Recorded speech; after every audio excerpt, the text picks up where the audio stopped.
On the 21st of Nissan, the seventh day of Pesach, we're going to read the story of what happened 7 days after Bnei Yisrael left Egypt. The Egyptian army chased them, and they were faced with the Yam Suf ahead of them. The sea famously split. The Egyptian army drowned, and Moshe and Bnei Yisrael sing famously the Shira, Oz Yoshir Moshe. We also recite hallel every day during Pesach, and the second paragraph specifically refers to leaving Egypt and Kriyas Yam Suf. In Tehillim Kuf Yud Daled, we read, B'tzeis Yisrael mimitzrayim beis Yaakov me'am lo'es.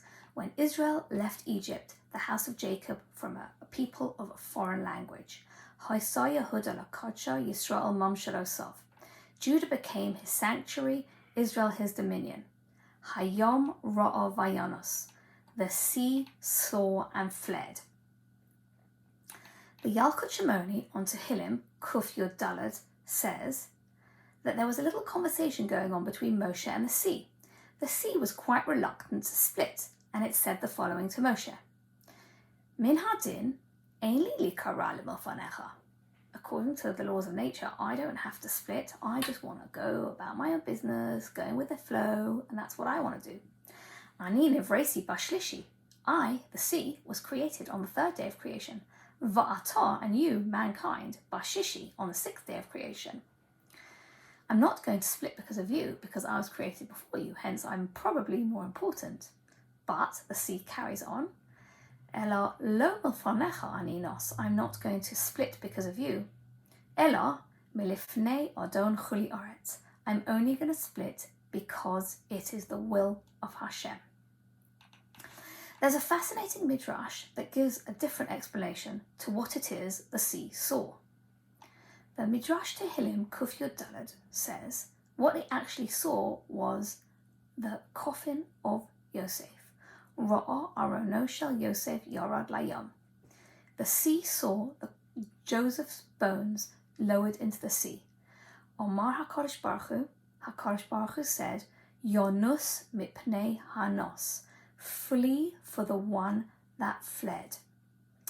Obviously, it's a similar usage of the verb yonus, but it is linking the story of Yosef's bones, Hayom Ra'a Vayanos, to a story in Bereshis where Yosef himself fled many years ago. Yosef had been sold as a slave to Egypt, to Potiphar's household. There he worked very hard, and he worked himself up to be the head of the whole household staff. One day, when everyone else was out, his master's wife, Potiphar's wife, attempted to seduce him. In Bereshis Lamed Tes Yud Beis we read, Vatishpasehu bigdo lemar, and she caught hold of him by his clothes, and he said, Shechva immi, lie with me. Vayazov bigdo biyada, and he left his garment in her hand. Vayonos, and he fled. Vayetze hachutza, and he went outside. What could the Midrash be teaching us by linking these two stories? I know the verb is the same, but there's something deeper. Yosef HaTzadik endured a most impossible and unnatural experience. Maseches Yoma 35 describes Eshes Potiphar being unrelenting in her attempts to seduce him. She appealed to him with suggestive language, she changed her clothing multiple times a day, and she threatened him. Yosef had every reason to capitulate. He was 17 years old, alone in a foreign land, presumed dead by his father and sold by his brothers. But Yosef did not succumb to the temptation.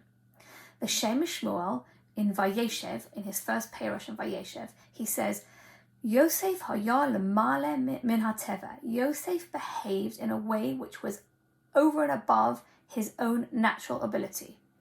Nidche gam ken hateva mipanov.